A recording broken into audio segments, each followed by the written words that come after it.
Hey there guys, and welcome back. On this week's show, I'm going to show you how to make some filming lights.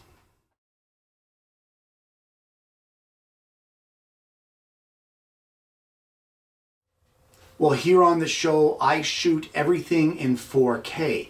And in order to shoot in 4K, you need a couple basic things. One being an awful lot of memory on your camera, and the second, very important, is to have good lighting.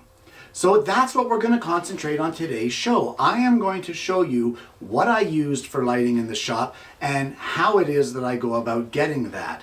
So let's have a look at one of my existing fixtures. Well, this is one of my existing filming light fixtures, and you can see that I have this diffuser over the top of it. And what that does is it really reduces the harshness of the light. Each one of these has inside, I use LED flat bulbs in here, that way there's no heat involved. But what I want to show you today is how to make these yourself. And it all starts off with the inexpensive light fixture off the internet. Now these light fixtures that I use are sold in a 2-pack, and they come with 2 of these light fixtures with the clamps on them, and they also come with 2 reflectors. They're a pretty basic setup, and they're normally meant for things like terrarium lights and that sort of thing. You know, if you have a lizard or something and you need a heat lamp or a UV light, but I use these in the shop. So the first thing that you need to do here is we need to make our diffuser. So you can put this stuff aside here, and you just need one of your lenses. So the first thing that we need is the diameter of our reflector. So we'll just check it here, and the reflectors are 8.5 inches in diameter. Well, normally for these filters, I use 1/8 inch hardboard. However, I checked here in the shop and I don't have any today. But what I did find is this very thin 1/8 thick piece of plywood. I'm not even sure where it came from. I think it came from some tool packing or something. But it'll work just fine. You just need some thin, flat material. So I have set my compass to 4¼ inches. So that will be the radius, which will yield us an 8.5 inch circle. And I have 4 lights that I need to make a filter for today. So we're going to draw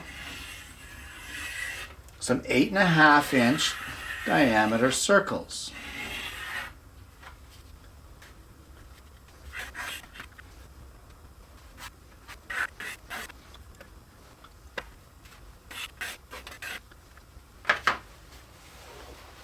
We will now set our compass to be 1/2 inch smaller than what we just had it. So we had it at 4¼ We're going to set it for 3¾ and then at each one of these circles we will now draw that diameter circle around, and that will yield a 1/2 inch lip all the way around each one of our circles here.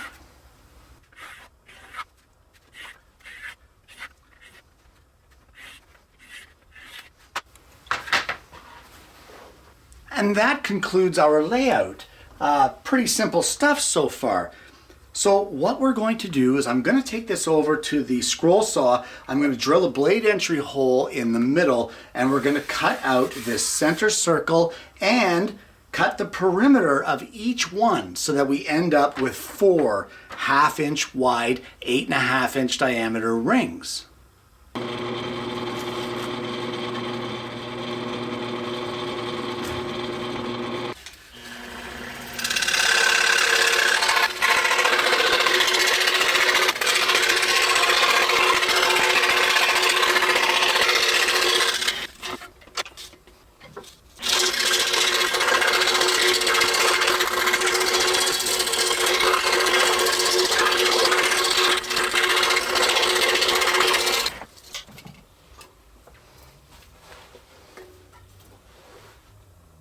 And with those rings cut, we'll just give each one a sanding to remove any of the burring from the scroll saw, and then we can move on to getting our filter material.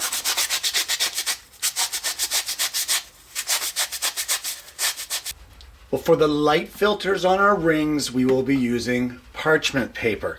And for those of you who don't know what this is, it's used for baking, to line baking sheets and that sort of thing. It's basically wax paper without the wax, but it withstands heats up to 420 degrees Fahrenheit. So what we're going to need to do is peel off some of this, and we need to mark our rings on here. So what you can do for each one that you need, we will take the ring that you cut, and I'm going to trace both the inner and outer circles.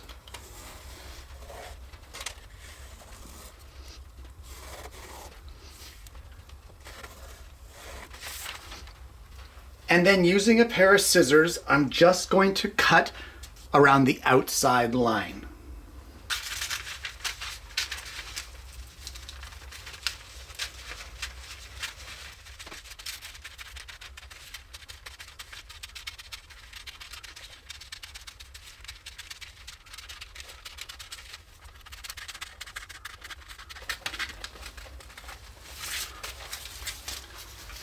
And we will make one of these for each one of our rings that we cut. And now it's time to adhere our filter to our ring. And for that, I'm just going to be using rubber cement. So all you want to do is coat both surfaces with a coating of the rubber cement. And once you get them coated, you can just press them together and let them dry. Now, the extra line that you drew here on the filter is going to show you how far you have to spread the glue so that you're not wasting excessive rubber cement.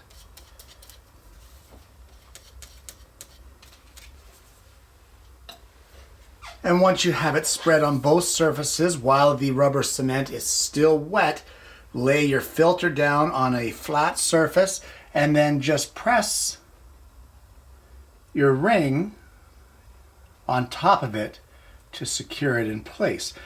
Now I'm going to put a little weight on top of this, and we will let the rubber cement completely set up and cure. Well, it's been a while and these are dried up, and the great thing about rubber cement is any kind of spillover is easy to remove. You can either just rub it with your finger, or for me, I have one of these pickup erasers, and its whole purpose is to remove rubber cement. I've had it since high school and it still hangs around and I still use it, believe it or not. So either way, you could just go around here now and you just rub it gently, and you can remove all of the squeeze out or the excess rubber cement off of each of these rings. You can just see it there, that's excess that fell off or that squeezed out. And you can just run your finger along. You can feel where it is because it'll get kind of rubbery and tacky. All right, and on the other side, on our actual filter, we can see quite a bit of it here in these corners. And again, you just have to rub this little thing in here and it takes it right off. Now don't go crazy and rub it so hard that you damage that parchment paper. So you just want to be careful here. You don't want to tear the parchment. So get all the squeeze out taken off of here. And this is the first time on my show I think I've ever told you to let squeeze out dry before you clean it up. But here you go, there's a first.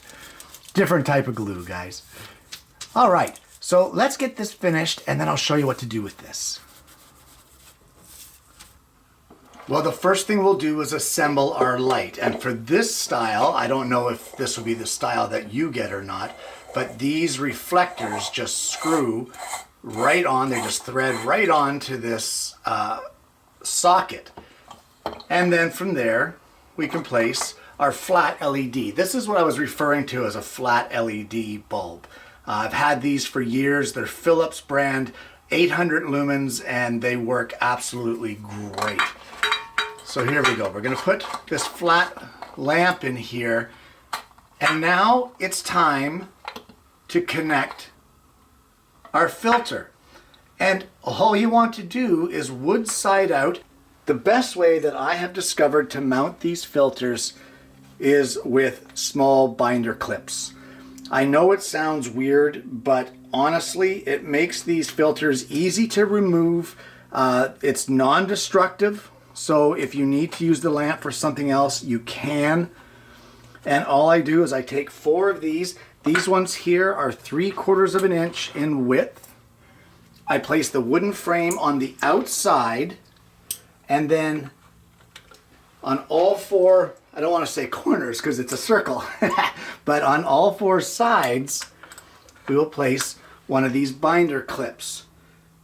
And honestly, from here, what I end up doing is, for my liking anyway, not everybody wants to do this, I guess, but I take one side of the clip and I fold it to the back of the light like that, and the other side I actually remove.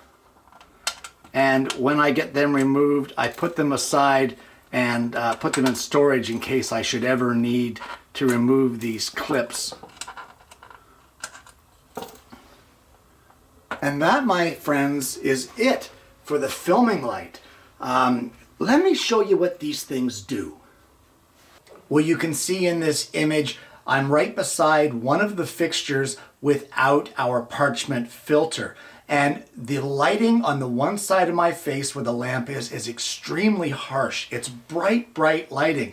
And although that is what you need for good quality or high quality resolution like 4K or even 1080, what you don't need is that harsh light. It really distorts that image. It really makes it kind of washed out and not a very natural light. But when we add the filter, you can see here that the lighting on the side of my face where that light is much softer. It's a much more natural light, and it gives a much higher quality image.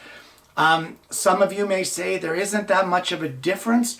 Try filming between both if you're one of the people that I know that make videos, and you'll be amazed at the difference it makes. Either way, whether you love it or hate it, there you go. That's my filming lights tutorial on making filters for filming lights. And there you have it. Shop-made filming lights with a harsh light filter.